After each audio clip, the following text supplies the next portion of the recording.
Chapter 14 in Vilna of Old.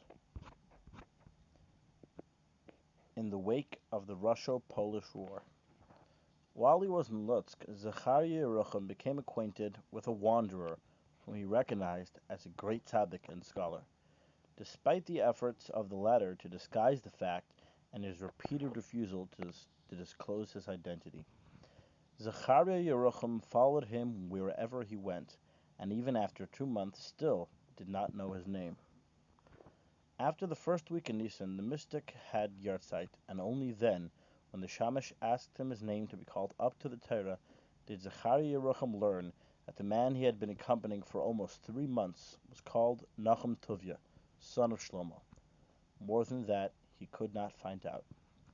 Both turned in the direction of Vilna, which, together with all the surrounding districts, presented a scene of ruin and devastation. It was soon after the war which had been waged between the Poles and the Russians. The Russians had managed to capture the place with the help of the Cossacks, who had wrought utter destruction in all the towns and townlets in which they set foot. Tsar Alexei was then in power, and he had showed a certain measure of friendliness toward the Jews. He was an enterprising and resourceful monarch, and allowed them concessions.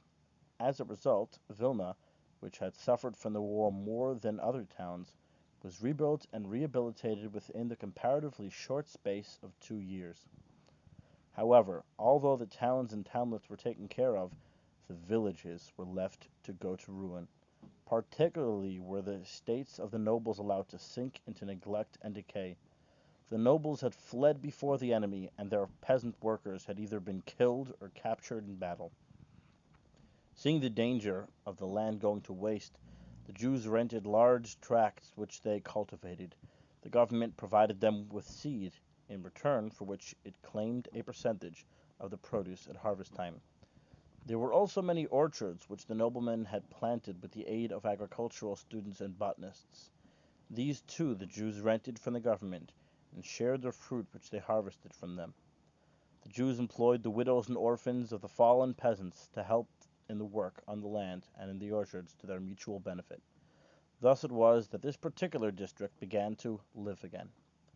The mills and breweries were also taken over by the Jews. In fact, they took over the management of most of the property which had previously been owned by the noblemen.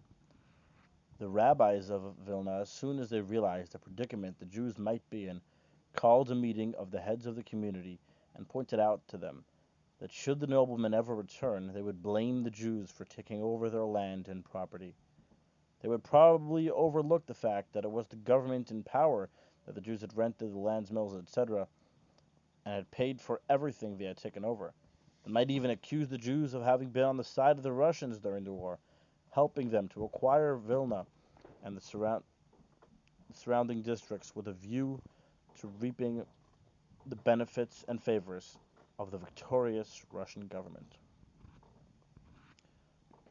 The rabbi suggested, therefore, that whenever a Jew rented any property previously belonging to a Polish nobleman, he should set aside a certain percentage for the dependents of the said nobleman, and in the case where they were not on the same spot, then money could be put aside in their name, in the presence of witnesses, so that whenever these noblemen should return, they could never say that the Jews had swindled them. This was a very important step indeed towards safeguarding the good name of the Jews and obviating the possibility of libels against the Jews on the part of the defeated Poles. But despite all that the Jews did to be fair and considerate toward their non-Jewish neighbors, there were still some elements among the Poles that wanted to make trouble for the Jews. They were jealous of the Jews' success and began to carry tales to the government authorities, and even sent a deputation to the Tsar, asking him to drive the Jews out of Vilna and district.